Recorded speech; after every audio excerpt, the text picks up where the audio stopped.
working on the Bach suites with this kind of setup has sort of confirmed what I sensed that night that I heard the St. Matthew Passion played by those players.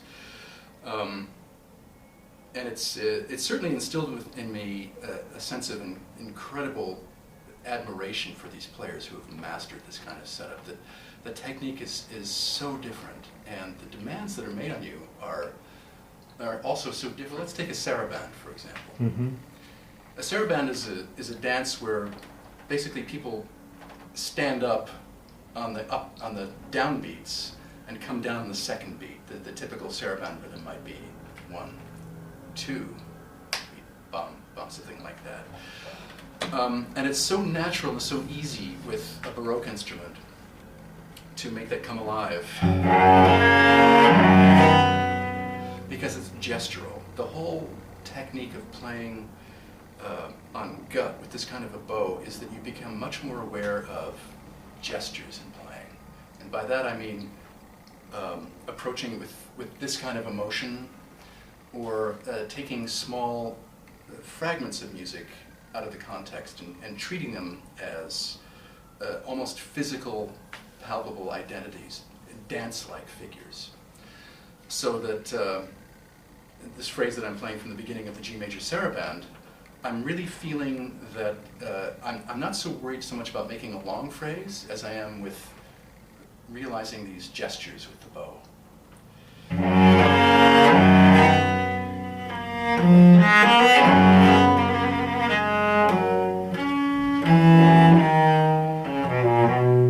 I've had to jettison a lot of habit that's accumulated over decades in learning how to play this instrument. Steel strings seem to need the constant application of vibrato, along with the bow technique of drawing or dragging the sound out. Because they're under so much tension, they need the vibrato to keep the life in the sound. These strings have so little tension, they have a kind of natural resonance that is so wonderful to enjoy on its own, and just using vibrato as a sort of ornament on certain main notes, but basically I've divested my playing of it with this instrument. The more things change, the more they stay the same. And there's no wrong approach to this music. It's just different. And it's true that the modern use of high-tension steel strings is a relatively recent thing. And these things are always a response to musicians' needs. String players needed more volume to compete with 9-foot Steinway Ds and big symphony orchestras. The nature of the music business is that you tend to play in big halls, and it's very difficult to make a cello heard. So I think cellists responded to the advent of high-quality steel-wound steel core strings with hosannas, because it gave them a whole different sound level to work with, and there's nothing wrong with that. It's great. Every day that I sit in the principal's chair at the Philharmonic, I'm grateful to have that kind of dynamic range. Come back to the Bach suites. These suites were written certainly not to be played in a huge concert hall. They probably weren't even written to be heard in a church where I'll be playing them. They probably were just written as house music, to be played at home, in a small room somewhere, someplace where projection is not an issue. It's also true that a lot of these gut string instruments tend to use their room as an extension of the instrument. That's why it's so nice to play these in a resonant church ambience, for example. It adds to the natural resonance of the instrument. So in a way, in coming back to this kind of a setup, you're getting back to where you started, in a way. And as I say, I enjoy hearing great players play Bach on steel strings with a torque bow. There's nothing wrong with that.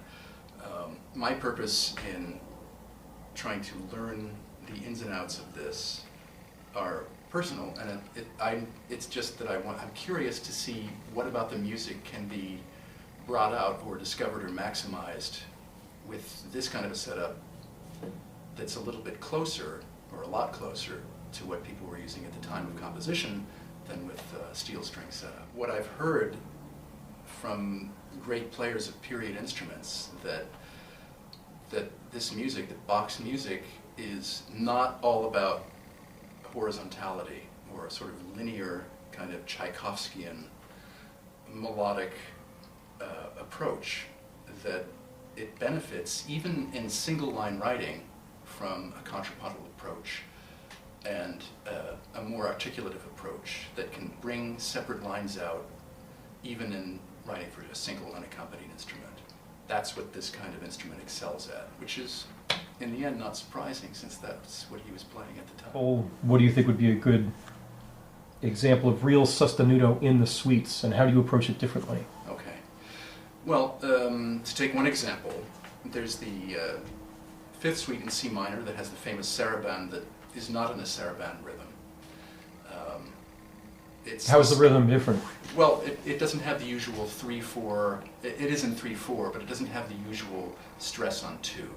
It has a very different kind of rhythmic pattern.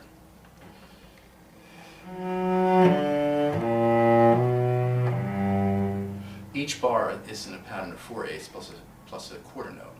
It's very interesting that in the lute version, Bach puts the last note on the bass clef line, the bottom of 2 lines, which may or may not be a suggestion to use that as a kind of phrasing.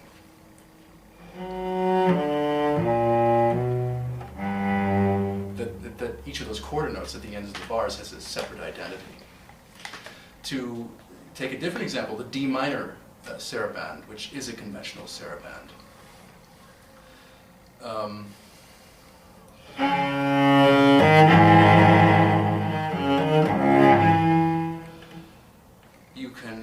You could take a much more disjunct approach to that, and I think it would retain its integrity as a saraband because it's gestural. You could do something like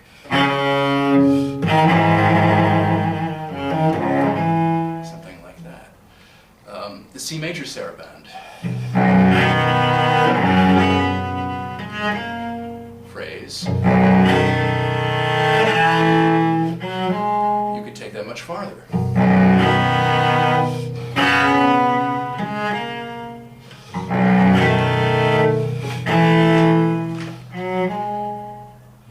So instead of concentrating on the melodic line at the top,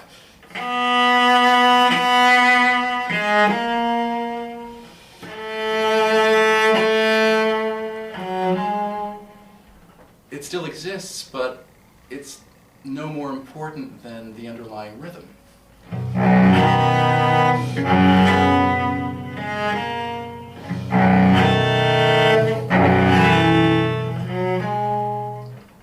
So in that case, the gesture overrides melodic concerns. Now, how do you use the vibrato to work with that, complement it? I would use vibrato in these movements as a kind of ornament to point out particular resting points or intervals or specific notes that I wanted to sort of underline. So a more traditional, it's funny to use the word traditional in the sense of something that is more recent, but a more traditional approach might be something like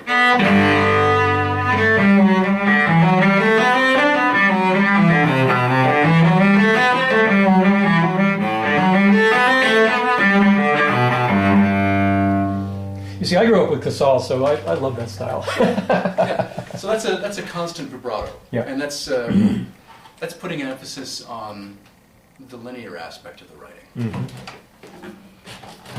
With the Baroque instrument, I'm more interested in the resonance and the shorter gestures that are in there.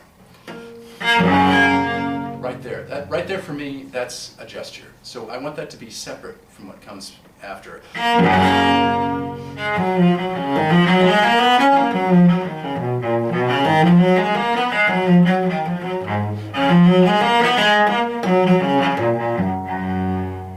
So in that case, you're sort of allowing the sound to issue from the instrument rather than pulling it.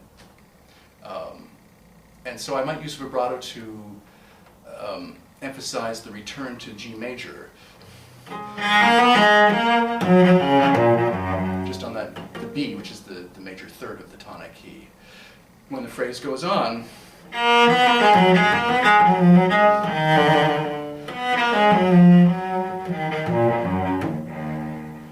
emphasize the move to the median, to E minor, sorry, that's the submedian. To emphasize the move to the submedian, E minor, again, I would use vibrato on that E natural. And I would take more care to separate these pairings of notes rather than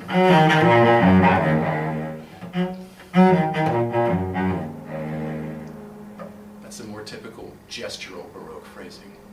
What is the current, well, what do you feel about ornamentation, or how does that enter it? Well, ornamentation is obviously very important in Baroque music. Bach was very specific about his ornaments. Generally, where he wanted ornaments, he put them in the music. So I tend not to add much, if anything. One of the problems with working with the second-hand manuscript sources of the suites is that the copyists were a little bit lax about putting in ornaments at times. So there are a lot of instances where there is a traditional node or focal point where you would put in a trill, for example, where it's missing. Where it seems pretty clear that in contemporary practice they would have added a trill. So in those cases I will add a cadential trill. But apart from that, I don't add a lot. Well, having done it and been exposed to it now this way, would you ever want to go back and do a concert of just good old Leonard Rose, Casal style Bach suites? It would be a bit different. I find now it's sort of pervaded my nature to play them this way. When I go back to practicing Bach on my steel string cello, when I don't have this one available, I tend to try to imitate what I do here with the tourette bow and the steel strings. And as I say, it's not at all impossible. It's just a matter of tendency. And how, to look at it from the other point of view, how has this experience informed your playing of the Romantic literature? Not at all.